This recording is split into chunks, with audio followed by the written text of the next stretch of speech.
औज़ुबिल्लाहिमिनश्शैतानिर्रजीम बिस्मिल्लाहिर्रहमानिर्रहीम। नाज़रीन, पंजाब के मशहूर शहर जेलम से मैं हूँ आबिद चौधरी। जैसा कि आप जानते हैं कि मैं आपको तारीख़ी मुकामात और अहम शख्सियात के साथ मुलाकात करवाता हूँ। आज मेरे साथ डॉक्टर मलक अदनान मौजूद हैं। इन्हें शौक़ है कबूतरबाजी का, और जैसा कि आप भी जानते हैं कि किसी दौर में हज़रत उमर फ़ारूक से कबल यही जो कबूतर हैं ये ख़तूत लेकर जाते थे।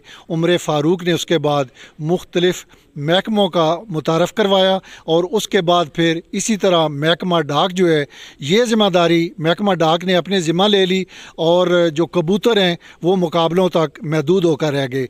मेरे साथ डॉक्टर अदनान हैं, उनसे पता करते हैं कि उन्होंने ये शौक़ किस तरह पाल रखा है। जी डॉक्टर साहब। बिस्मिल्लाहिर्रहमानिर्रहीम जी, अस्सलाम वालेकुम जी।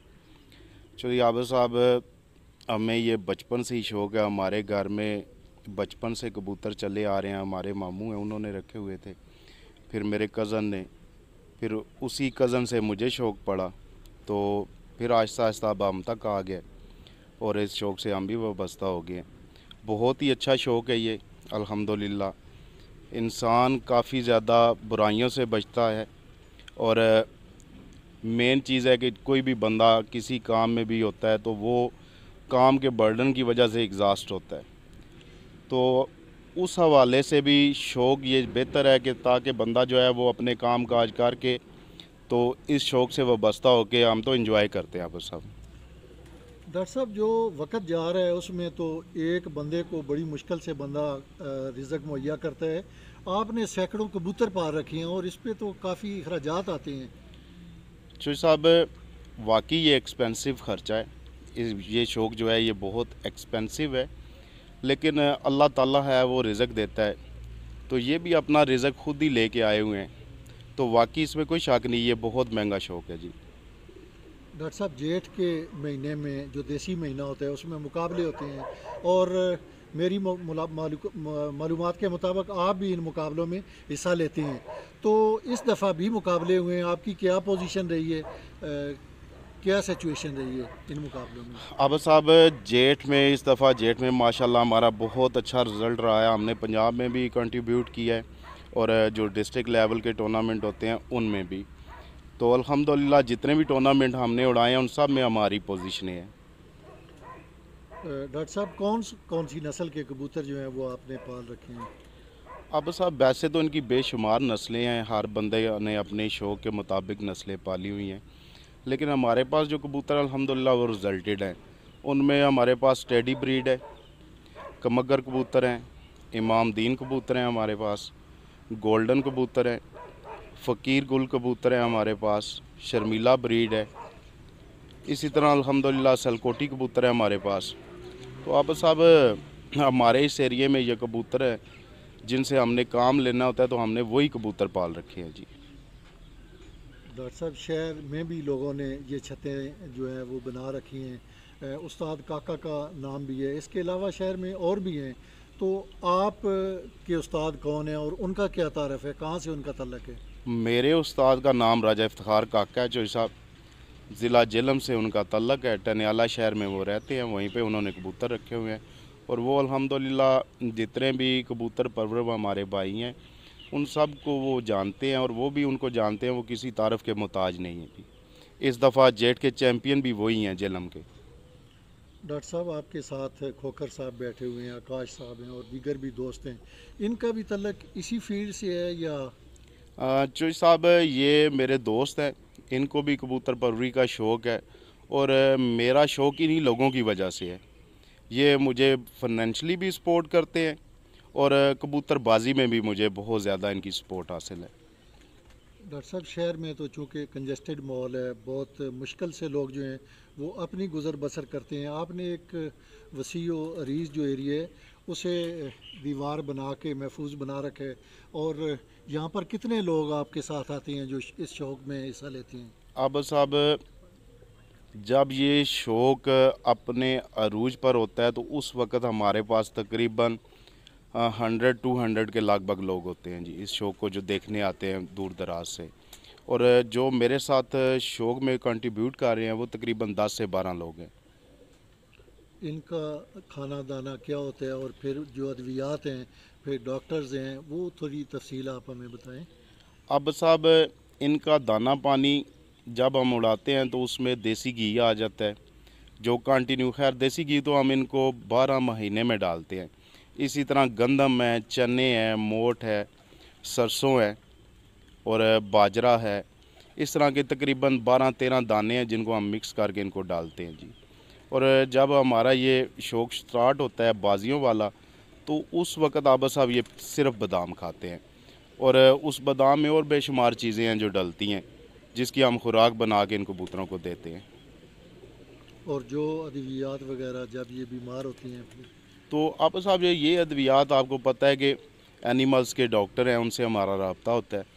अगर इस तरह की इनकी परमानेंट हम वैक्सीनेशन करवाते हैं जो बाहर से आती है, वो हर 6 मंथ बाद इनकी वैक्सीनेशन होती है। उसके लिए हमने डॉक्टर हायर किया हुआ है जो आके बाकायदा इनको इंजेक्टेबल करता है और अदर जो मेडिसन है वो इनको हम कंटिन्यू स्टार्ट करते रहते हैं महीने में 1-2 दफ़ा, ताकि ये मुख्तलिफ दीगर बीमारियों से बचे रहें।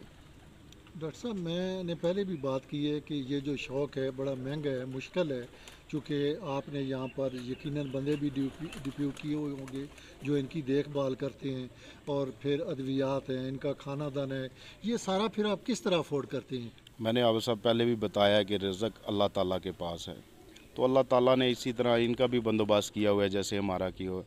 अब साहब, एक तो मैं ड्यूटी करता हूँ, वो आपको पता है। दूसरा मेरा अपना बिज़नेस भी है, वहाँ से भी अल्हम्दुलिल्लाह मुझे काफ़ी सपोर्ट हो जाती है, जिसकी वजह से ये शौक़ चल रहा है। और इसके अलावा मैंने आपको बताया कि मेरे काफ़ी दोस्त हैं, जैसे जैसे ये बैठे हुए हैं, ज़िशान खोखर है, आकाश है, और काफ़ी दोस्त हैं जो यहाँ पे मौजूद नहीं है किसी ज़ाती मसरूफियात की बिना पर, तो वो भी मुझे फाइनेंशली सपोर्ट करते हैं, तब जाके ये शौक़ हमारा हो रहा है। मलिक साहब, आपके उस्ताद हैं राजा इफ्तिखार काका, और आपके शागिर्द भी यकीनन होंगे, उनके बारे में भी कोई थोड़ी सी मालूमात? जी जी, मेरे उस्ताद राजा इफ्तिखार काका साहब ही हैं जी, बिल्कुल। तो अब साहब, मैंने तो काफ़ी ज़्यादा शागिर्द बैठने को तैयार थे, लेकिन मैं इस फील्ड से भागा हुआ हूँ क्योंकि मेरे पास टाइम नहीं होता। शागिर्द जब आप बैठा लेते हैं तो डेफिनेटली आपको उनको भी देखभाल करनी पड़ती है, उनके भी कबूतरों को, क्योंकि वो भी मुकाबलों में कंटेस्ट करते हैं। तो अभी मैंने रिसेंटली शागिर्द किए हैं जी। जितने भी कारोबार होते हैं, जो उस्ताद होते हैं, वो जाके कारोबार शुरू करवाते हैं, तो चूँकि ये भी एक फ़ील्ड है, एक सनत का दर्जा इख्तियार कर चुकी है, इसमें भी इस तरह है कि आप के जो शागिर्द होते हैं उन्हें फिर आप कबूतर देते हैं या छतें तैयार करके देते हैं, या क्या होता है इसमें? अब साहब, डेफिनेटली इसी तरह है जी। कबूतर तो हम ख़रीद के ही लाते हैं, मोस्टली हमने कसूर से ख़रीदे हुए हैं, जैसे मैंने बताया सलकोट से ख़रीदे हुए हैं, लाहौर से, गुजरांवाला से। हमारी कोशिश होती है कि जिस किसी के पास हमें पता चलता है अच्छी ब्रीड के कबूतर हैं, तो हम उनसे उनसे जोड़ों वाले कबूतर ख़रीदते हैं। इसी तरह आगे हमारे शागिर्द हैं, फिर हम उनको तो नहीं ख़रीद के देते जी, उनको हम अपने घर से देते हैं। जैसे आपने देखा है मेरे पास काफ़ी ज़्यादा जोड़े हैं, तो इनके जो बच्चे वगैरह निकलते हैं वो हम शागिर्दों को देते हैं। इसी तरह उस्ताद राजा इफ्तिखार काका साहब हैं, उनके पास तकरीबन 400 के लगभग पेयर है, मुख्तलिफ़ नस्ल का। काफ़ी कीमती कबूतर हैं उनके पास, जो वो दुबई से भी लेके आए हुए हैं, तो वो भी हमें काफ़ी सपोर्ट करते हैं। अभी पिछले दिनों राज साहब ने मुझे तकरीबन 72 जो हैं वो परिंदे मुझे भिजवाए थे, जिनसे अभी मेरे पास बहुत अच्छा रिज़ल्ट है। तो हम तो ये कारोबार नहीं करते, लेकिन और काफ़ी लोग हैं जो करते हैं। आबिद साहब, बिल्कुल आपकी बात सच है।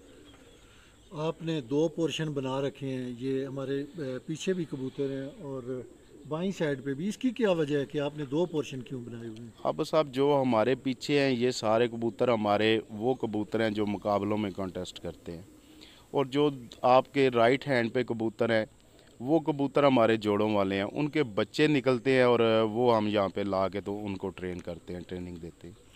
अच्छा, आप सिर्फ मुकाबले के लिए इन्हें पालते हैं या इसकी फ़रोख्त भी करते हैं? अब साहब, अल्हम्दुलिल्लाह आज दिन तक तो ऐसा काम किया नहीं, तो आपको भी पता है कि मुझे ये शौक़ नहीं है। मुझे जस्ट इतना शौक़ है कि इनकी खिदमत की जाए और अपना शौक़ पूरा किया जाए। अदनान मलिक साहब के साथ इनके और दोस्त भी हैं जो कबूतरबाजी में हिस्सा लेते हैं, तो उनसे भी जानेंगे, उनका भी तारफ़ करेंगे। डॉक्टर साहब, प्लीज़ बाकी दोस्तों का भी तारफ़ करवाएं। आकाश खोकर साहब बैठे हुए हैं जी मेरे साथ, ज़िशान खोकर साहब बैठे हुए हैं, इसी तरह सबसे अहम रोल जो है इनमें मलक ज़हीर साहब हैं। यही कबूतरों को देखते हैं और काफ़ी ज़्यादा आप कह लें कि मेरी कबूतरबाजी जो है वो सारी इन्हीं के मरहूने मिन्नत है। यही दाना डालते हैं कबूतरों को, यही सारी ड्यूटी इनको जो ट्रेनिंग दी जाती है वो सारी की सारी आप साहब यही देते हैं। मैं तो यहाँ पे शाम को ही जस्ट आता हूँ थोड़ी देर के लिए। तो इनका नाम मलक ज़हीर साहब है। ये हमारे काला गुजरान से ही बिलोंग करते हैं। तो इनके भाई वगैरह भी बाहर होते हैं, तो ये पीछे फारग है। इनको भी बहुत ज़्यादा शौक़ है। मलिक साहब, जिस तरह बंदा फजर के वक़्त जागता है, फिर नाश्ता करता है, दोपहर को खाना लेता है, फिर रात को खाना लेता है, कबूतरों की कौन सी रूटीन है, उसे किस तरह अब साहब जैसे इंसान खाना खाता है, नाश्ता करता है, इसी तरह इनका भी नाश्ता होता है सुबह। ठीक है, उस नाश्ते में हम इनको देसी घी के बोरे डालते हैं आम दिनों में। और इसी तरह फिर दोपहर का टाइम होता है, तो दोपहर के टाइम में भी हम इनको मिक्स दाने डालते हैं। तकरीबन वो 12-13 आइटम का दाना मुश्तमिल होता है, वो डालते हैं। तो जब बाजी वगैरह शुरू होती है तो फिर आप साहब इनकी रूटीन थोड़ी चेंज हो जाती है। सुबह तकरीबन हम 5:30 बजे, पौने 6 बजे इनको बादाम की बनी हुई खुराक देते हैं और तकरीबन 10 बजे हम इनको बोरे डालते हैं। फिर 2 बजे के लगभग इनको दाना डाला जाता है। इसी तरह इन्हीं की भी रूटीन है जी खाने पीने की। डॉक्टर साहब, एक चीज़ बड़ी अहम मैंने नोट की है, जिस तरह दफातर में सफाई होती है, इसी तरह मैंने देखा है कि यहाँ भी सफाई है। तो ये सारे जो खिदमात है कौन इंजाम देते हैं और इस सफाई का क्या तरीका है? अब साहब इसके लिए हमने एक बंदा हायर किया हुआ है जो 24 आवर यहीं पे रहता है। उसका सिर्फ इतना ही काम है कि इनकी सफाई का ख्याल रखना, इनकी सुथराई का ख्याल रखना। क्योंकि अगर इनकी प्रॉपर सफाई ना की जाए तो आबा साहब ये बीमारियों में मुब्तला हो जाते हैं। तो हमारे पास जो बंदा है आबा साहब, वो सुबह फजर की नमाज के बाद उठ के तो ये उसका पहला काम ही यही होता है कि इनकी सफाई करना। ये जो डरबे आपको नज़र आ रहे हैं, इनकी सफाई करता है वो। इस तरह आपको हवेली भी नज़र आ रही है, इसकी भी वो कंटिन्यू सफाई करता है। तो नाजरीन, आपने डॉक्टर अदनान साहब की बातें सुनी और उन्होंने सैर असल गुफ्तगू की। मेरा आज का प्रोग्राम आपको कैसा लगा? मेरे यूट्यूब चैनल को सब्सक्राइब करें, लाइक करें और दोस्तों के साथ शेयर करें। ज़िंदगी रही तो फिर मुलाकात होगी एक नई वीडियो के साथ, एक नए व्लॉग के साथ। तब तक मुझे इजाज़त दीजिए। अपना और अपने चाहने वालों का बहुत सारा ख्याल रखिए। अल्लाह निगहबान।